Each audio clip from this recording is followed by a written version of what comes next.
Avec moi sur le plateau du Journal de l'Afrique, Madame l'ambassadeur du Burundi en France, Christine Nyansavier, et Teddy Mazina, photojournaliste burundais et militant des droits de l'homme. Merci à tous les deux d'avoir accepté notre invitation. Je me tourne d'abord vers vous, Madame l'ambassadeur. On l'a entendu dans le sujet, cette réforme, elle est très critiquée par l'opposition, notamment parce qu'elle permettrait au président Nkurunziza de rester en poste jusqu'en 2034. Ça ferait en tout plus de 30 ans au pouvoir. Est-ce que le Burundi n'est pas en train de tomber dans une dérive autoritaire ? Merci, madame. Mais je vous dirais que on n'est pas en train de parler de Nkurunziza aujourd'hui, du président Pierre Nkurunziza. On parle de la Constitution. On est en train de parler de la Constitution parce que la Constitution qu'on avait depuis 2005 ne correspondait plus au temps que nous sommes en train de traverser aujourd'hui. Donc, c'est tout à fait normal qu'à un certain moment, on change des lignes pour pouvoir conduire le pays. Et on n'est pas en train de parler de Pierre Nkurunziza. Maintenant, si c'est critiqué, c'est tout à fait normal. Chaque personne qui travaille est critiquée. Celui qui ne fait rien ne peut pas être critiqué. S'il n'y a pas des activités claires et nettes qui sont en train de se poser dans le pays, s'il n'y a pas des actions de développement, s'il n'y a pas une certaine autodétermination du peuple pour conduire leur pays selon leur volonté ou bien selon les lignes qui avantagent le pays, il n'y aurait pas eu de critiques. Maintenant, les critiques, c'est tout à fait... Les critiques sont des bienvenues. Nous, on accepte d'être critiqués, mais ce qu'on n'accepte pas, c'est des lignes ou des conduites extérieures. Teddy Mazina, est-ce que vous voulez réagir sur ce projet de réforme ? C'est tout à fait hallucinant ce que Madame dit, parce ce projet ne concerne que Nkurunziza lui-même.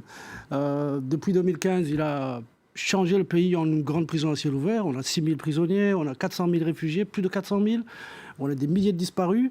Donc c'est une confirmation de la tyrannie et une façon de poser ça sur des textes en disant « je reste au pouvoir, je ne bouge pas ». C'est un président qui ne sort plus du pays, c'est un président qui ne va dans aucune conférence internationale. C'est un pays qui est aujourd'hui devant lesquels on a engagé des enquêtes pour crimes contre l'humanité.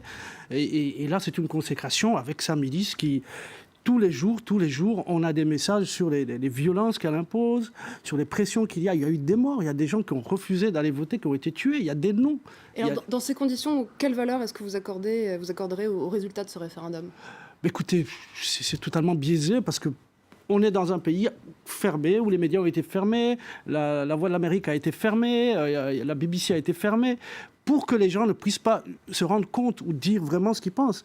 Et là, je ne parle pas des médias privés qu'il y avait avant. Il y a eu 4 médias brûlés en une nuit quand même. Donc, on est en face d'une consécration. Ah, vous retournez à 2015 ? Évidemment, madame. Tout commence en 2015. Madame l'ambassadeur, c'est vrai que président. 2 radios étaient suspendues il y a quelques semaines, et ce pour 6 mois. Et il y a plusieurs journalistes internationaux qui n'ont pas eu de visa pour couvrir le référendum aujourd'hui. Moi, j'ai d'abord Comment vous l'expliquez ? J'ai une question que je veux poser à ce jeune Burundais.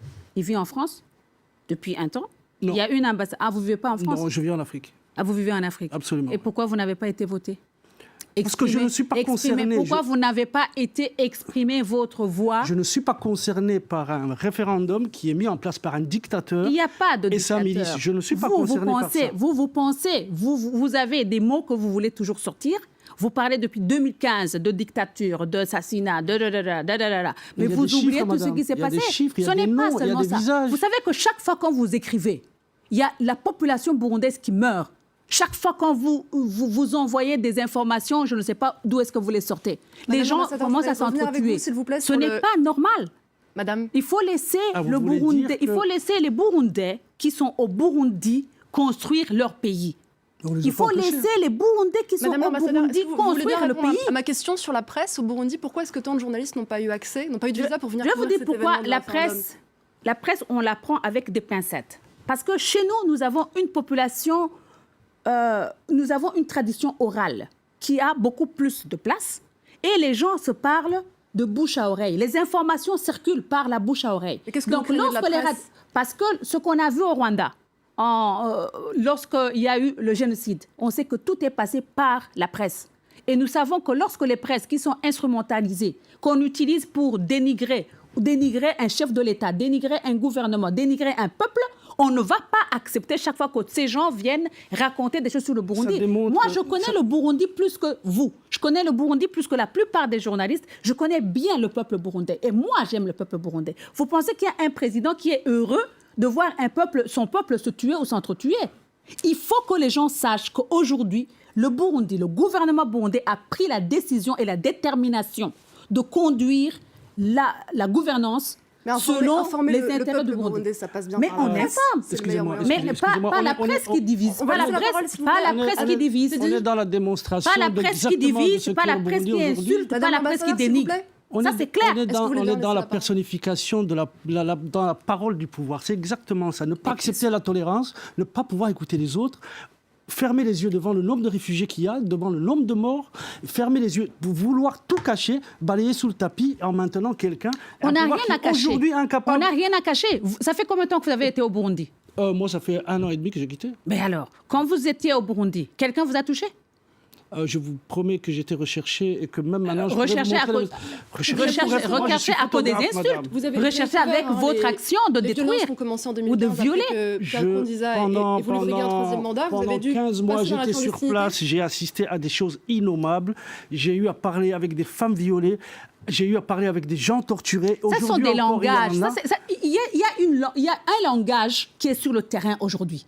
Que tout ce qui veut faire la politique doit utiliser un certain langage pour se faire entendre, pour qu'on dise « Ah oui, il y a violence, on a violé, on a tué ». Vous parlez des autres.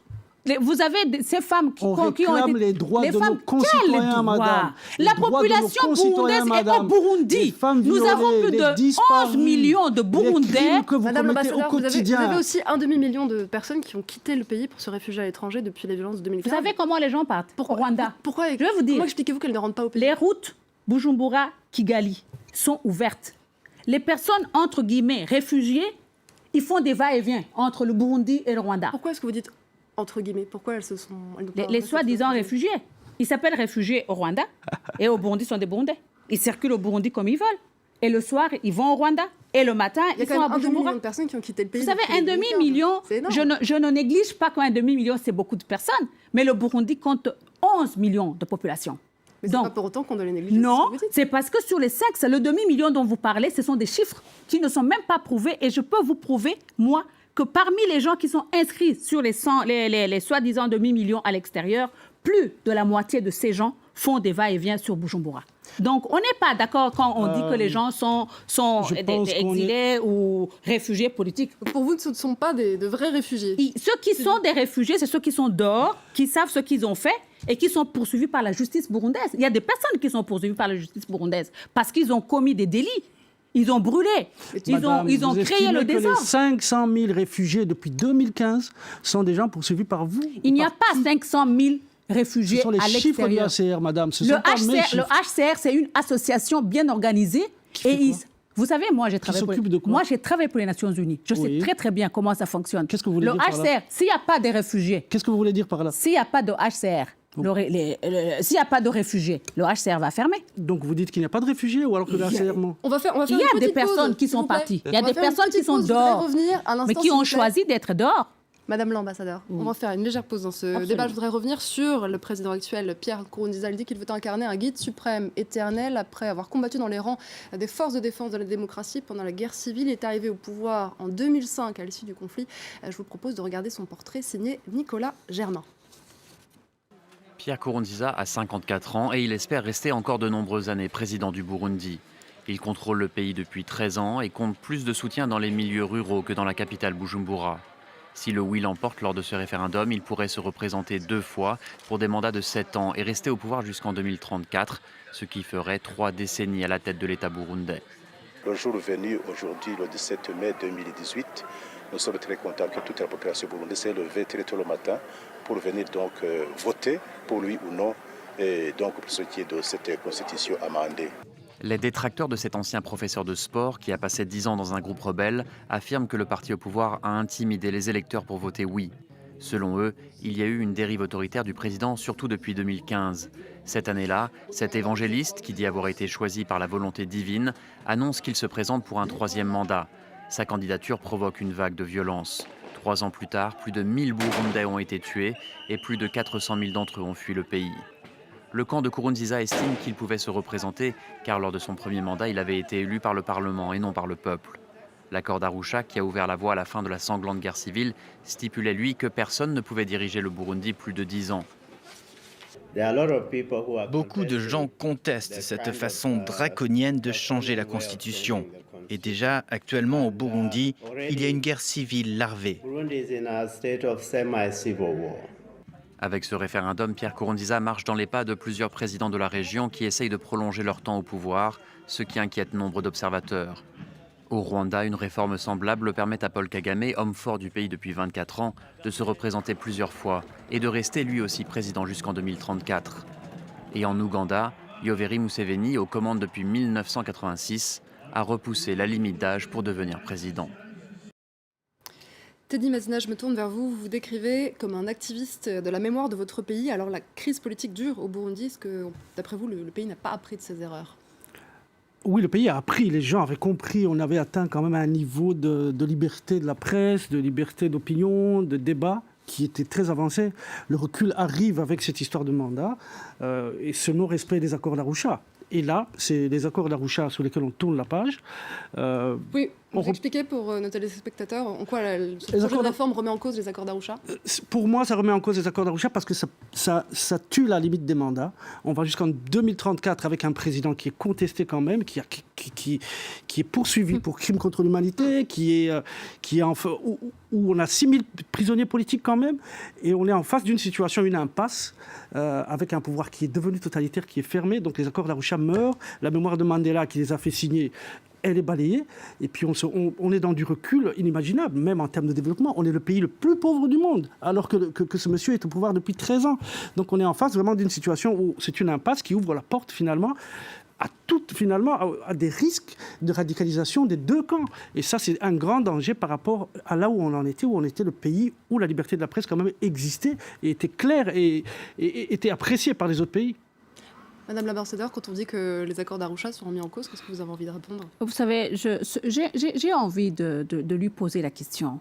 Vous ne pensez pas que les Burundais sont suffisamment matures pour décider de comment la gouvernance doit se mener au Burundi ?